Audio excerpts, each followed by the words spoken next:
দেখছেন খবর 7 দিন, সবার খবর সবার আগে।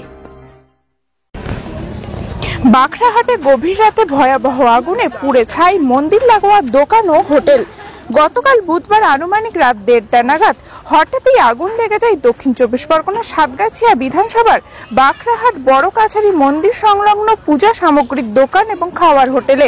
স্থানীয় সূত্রে জানা গিয়েছে প্রায় 70টির মতো দোকান সম্পূর্ণরূপে পুড়ে গিয়েছে। রাতেই দমকলের 5টি ইঞ্জিন ঘটনাস্থলে পৌঁছে আগুন নিয়ন্ত্রণে আনে। সকালেও কুলিং প্রসেস চালায় দমকলের কর্মীরা। প্রসঙ্গত উল্লেখ্য, গতকালই এই মন্দিরে পুজো দিতে এসেছিলেন তৃণমূল কংগ্রেসের ডায়মন্ড হারবার কেন্দ্রের প্রার্থী অভিষেক ব্যানার্জি। তবে এখনো পর্যন্ত আগুন লাগার সঠিক কারণ জানা যায়নি। তবে একই সঙ্গে এতগুলি দোকানে আগুন লেগে যাওয়ায় ক্ষয়ক্ষতির পরিমাণও দাঁড়িয়েছে বেশ কয়েক লক্ষ টাকা। আসুন শুনে নেব এই প্রসঙ্গে স্থানীয় দোকানদারদের কি প্রতিক্রিয়া। মোটামুটি 1:30 থেকেই হুলস্থুলুস হচ্ছে, আর 2:30টার সময় করে জলের গাড়ি এসেছিল। ঠিক আছে, কতগুলো দোকানটা পুড়ে গেছে? হ্যাঁ, 80-90টা তো অবশ্যই হবে। হ্যাঁ, দোকানটা পুরো ছাড়কা হয়ে গেছে, ভাবা যায় না এইভাবে যে হবে। দমকল কখন আসে? রাতেই? হ্যাঁ, রাত্রিরে এসে গেছে। কতগুলো ইঞ্জিন এসেছিল? হ্যাঁ, 5টা ইঞ্জিন।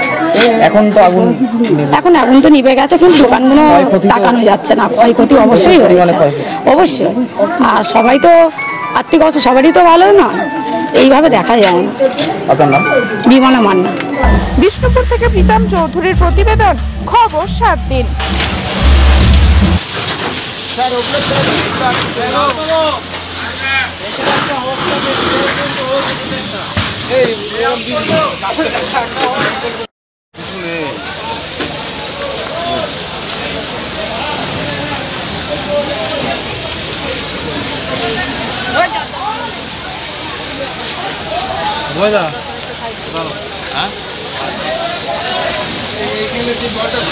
স্যার একটু বাড়িয়ে নিয়ে আসুন না।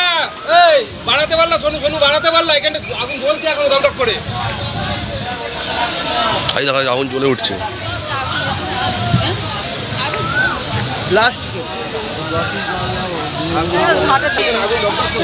এই তো আগুন জ্বলছে, এই তো আগুন জ্বলছে, ওখানে আগুন দমদম করছে। ওই তো এখানে এমনই তাজা ও গুরুত্বপূর্ণ খবর পেতে খবর 7 দিন চ্যানেলটি সাবস্ক্রাইব করুন এবং নোটিফিকেশন পেতে বেল আইকনটি টিপুন।